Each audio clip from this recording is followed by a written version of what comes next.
Hey guys, welcome back to my channel. It is day 30 of SSS Vader, and today I've got something a little bit special for you because today I have a special guest, and Chris. Chris works for Digital Boss based in Norwich, and he's going to talk to us today about some social media tips to help us promote your YouTube channel.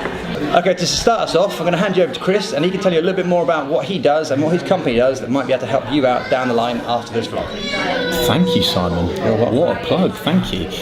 So, my name's Chris, and I'm the digital content manager at a local digital marketing agency called Digital Boss. We've been about for just over a year now. We're breaking the waves in terms of the digital space in this region particularly, but we also work with national clients too. We specialise in social media and content creation, specifically for channels such as Twitter, Facebook, but something that's been really popular this year is ghostwriting for LinkedIn, which is something that I'll go into, I'm sure, during these questions, Simon. But that is in brief what we do. And it's going very well. Well, that's good. So if you're interested, drop me an email. Here you go. I will pop his details to contact Chris and his company in the description if you couldn't make out that card, so that at the end of this video you can get in touch. I'll also pop his Twitter up there too if you want to go say hello. Okay, so we're going to go through a quick kind of Q&A so we can get as much information from Chris as possible. So one of the questions I've been asked quite a few times is, what is the best way to promote my YouTube channel via social media? So which social media channel would you recommend to the guys watching this video to get a maximum exposure for their YouTube vlogs? I think for YouTubers, something that I've had personal experience in using very effectively for a YouTube channel is Twitter. I think Twitter is still massive, and I think in terms of the usage of hashtags, tapping into certain trends is so important. And I think with Twitter, people naturally search to jump on board with those trends. I think it's harder to do it through channels like Instagram. I think with Facebook now, you're going to be having to pay more on top of your normal organic posts to really get your video noticed. And I'd say with Twitter, I think that really what you want to be doing is getting some video preview clips together. So if you can, chop up your video. So don't just put the link out there and just chuck it out there for the world to see and hope that everyone watches it.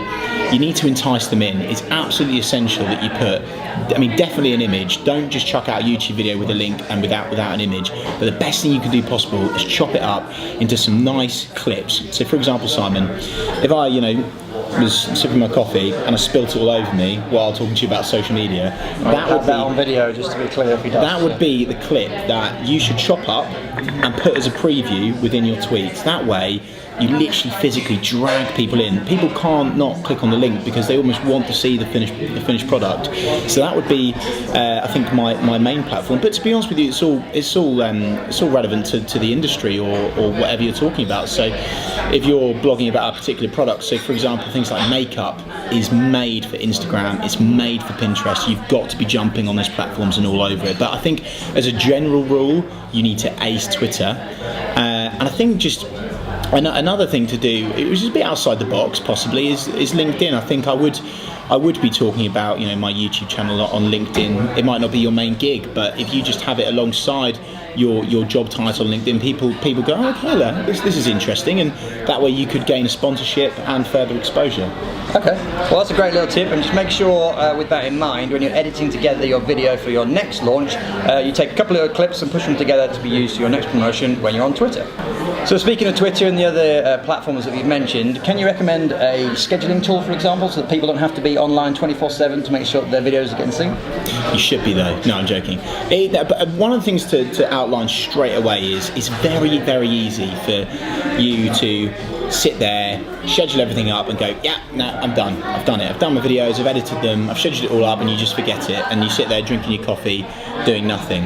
One of the most important things, not teaching you guys how to suck eggs, you've got to remember that social media is about engaging with your audience.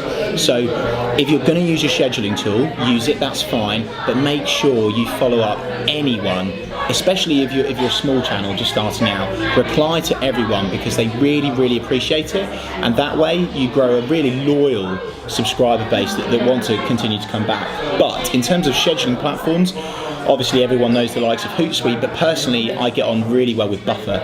I think that Buffer is extremely easy to use, which is why I use it, and also it's very clean, and the analytics are fantastic, especially if you're on the medium plan, so not the beginner one but the next one up. You can really go in depth into kind of things like click-throughs, and so not just the on the face engagement, but actually you can delve a lot deeper into, you know, the age group of the people that are clicking on your videos and everything. So for me, Buffer. Great little tip there. Make sure you get yourself Buffer on your computer to carry on. And it's actually free to start out with if you've got under 4 or 5 accounts, so definitely start out on that one. Who doesn't love free stuff, eh?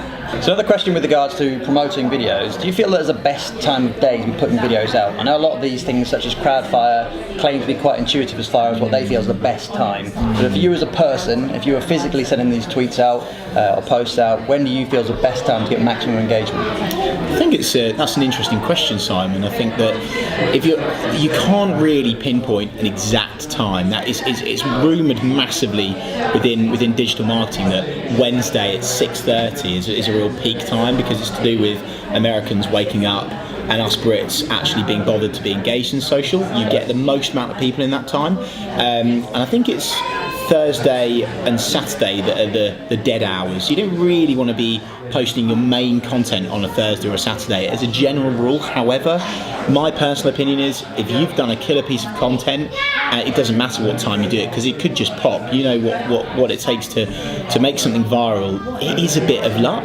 but also it's the quality of the video. In terms of a time, don't be posting anything at, you know, for example, 10 o'clock in the morning when all of your audience are still either, you know, just drowsily waking up. They've just started the day. They're at work, so they're not even on YouTube. I would publish all of my video content over lunchtime personally, because I like the fact that people want to just watch something during their lunch and then crack on with work. They're still focused as well. So a lot of people say, you know what, let's publish it in the evening, let's launch it in the evening. Actually, if you think about it, a lot of people will be so into their work, 9 till 12 till 1, they're still in work mode, and when they're in work mode, their brain is a sponge. So hit them at 12:30 to 1 o'clock when their brain is a sponge and they're fully focused on you. They're going to be eating their crappy pasta and cheese, pardon my French, and they'll be just enjoying your content. So for me, try lunchtime, but if not, go for the classic kind of 6 to 7 o'clock, but do Wednesday, try Wednesday. That's a really good tip, and in fact, if you are posting videos in the evening at the moment, which I have been, maybe worth trialling setting it live early in the day and seeing if there's a difference in uptake and viewership in the first few hours, and then maybe you'll find out for yourself whether or not lunchtime or evening works better for you. So you mentioned with regards to Buffer that there was aspects of being able to analyse your performance, but if you were analysing uptake and interest on Twitter, for example, what would you be looking for, and how would you determine what analysis of that was useful? Because there's a lot of stats out there that frankly to most people are confusing and probably not really useful at all. I think for just the bog standard user of social media, you look at things like, you know, your follower count, and there's a bit of bravado and arrogance with, look at me, I've got 4,000 followers, but actually if those 4,000 followers don't care about you, it's irrelevant. They've got to be engaging and looking at your content all the time. But for me, I think click-through rates is what I strive upon and what I enjoy seeing the most. So people liking something is easy, and actually there's been many reports of late that have come out that have said, actually people are now engaging less. People are now learning how to unlike pages and unsubscribe to pages. YouTube has just recently had an issue, I believe, with people accidentally unsubscribing, things like that. So for me, don't look at just the on-the-face engagement of likes, retweets, views as well. I don't think it's all about that. I think you need to look at the long game and think, okay, how many people have clicked from my Twitter campaign about my new YouTube video, rather than just the initial stuff like likes and dislikes. That's the other thing as well on YouTube. If you get dislikes, people take it really personally. Why? The worst thing is indifference, okay? So if you're a YouTuber, you're sitting there and you're talking about something, make people feel something. Even if you're watching this now and you think, Chris, I can't stand you. You're irritating, the way you're talking to me is patronising, you're annoying. that's fine, because you know what? Simon is going to be better for it, because you're going to dislike this video or like it, I don't care, either way, and it's going to help him. So don't just take, and that's the thing with negative feedback as well, guys. If you're going to get negative feedback, respond to it, because it makes you look like a better person and a better brand for it, and it creates a respect that when potentially you get a commercial opportunity come your way, businesses will want to tap into your channel. Okay, and just finally, from if they were to take one thing from all this wonderful knowledge you passed on today, could you give them one top tip? Video's just gone live. Okay. Let's say, for the argument of what we've just had, it's 12:30, and they're now going to do one thing they have to do before they go out for the rest of their day. I think I'm just going to use the word consistency, and I think a lot of people with videos is they publish the video on YouTube, it goes up, they've got that thing set automatically on YouTube, so it just uploads it to your socials for you. I would think carefully about that, I would customise that, but for me, the kind of the ploy with the consistency word is I want people to drop in 3 or 4 different posts across 3 or 4 different platforms when they're launching their dropping their video. Don't just put it out on Twitter once and expect people to engage in it, because I think it's something like after 8 minutes your tweet is gone, it's forgotten about. Now, if the algorithm picks it up, if a couple of people have liked it and the algorithm luckily picks you up, then fair play to you and well done. My piece of advice is to promote your video 2 to 3 times after publishing. Great stuff. So once your video is live, make sure that you're constantly putting that content out there to give people the best opportunity to see it. So I hope this information has been of use to you. Obviously, Chris is an expert in this area, and this is what he does for a living. So anything that he's kind of said to you today, feel free to take that and apply it to your channel to give you a better opportunity of promoting it. Small disclaimer, no guarantees, but using these kind of techniques, it should give you a better chance of promoting it.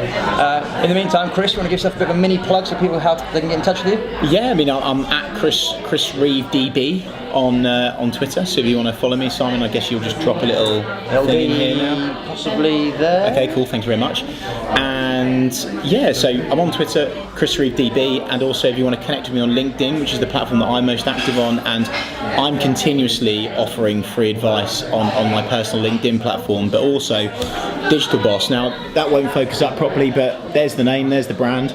Simon will link it below. That platform purely pumps out on a daily basis free advice with social media for businesses and for influencers like yourselves. So yeah, just tap into the Digital Boss, and if you're a business and you're watching and you need help, then let us know and we'll do it for you. Great stuff. Well, as always, just a special thanks to everybody for watching. Based on what Chris said earlier, if you like it or dislike it, thumbs up or thumbs down, just something a little bit different. Please like this, because I feel like I need a bit of a boost. Comments in the box below, directed either at myself or Chris. If they go to, with regards to Chris, I'll make sure that he sees them and lets me know any thoughts and questions you might have. If you haven't already subscribed, we are pushing towards the 300, just like I mentioned. Go on. Don't feel obliged to, but obviously if you did enjoy the content, there will be more to come. We have one more day left of SSS Vader, so tomorrow there will be a party, and the day after that will be no video. Hang on. So how many subscribers are you away from 300? 29. Right. Every single person that watches this video, there's no option. You've got to subscribe. Okay? It's just. Why wouldn't you subscribe? It's easy. It gives you a notification. Helps Simon out. He deserves it. Only 29. Be a helping hand, people. Put that on your top tips as to what you should do today with your social media. Subscribe to me. Anyway, guys, thanks very much, and also thanks to Cactus, who have kindly allowed us to film today in their wonderful bar. Thanks once again to Chris. Cheers, Simon. Thank you very much. I'll see you all again very, very soon.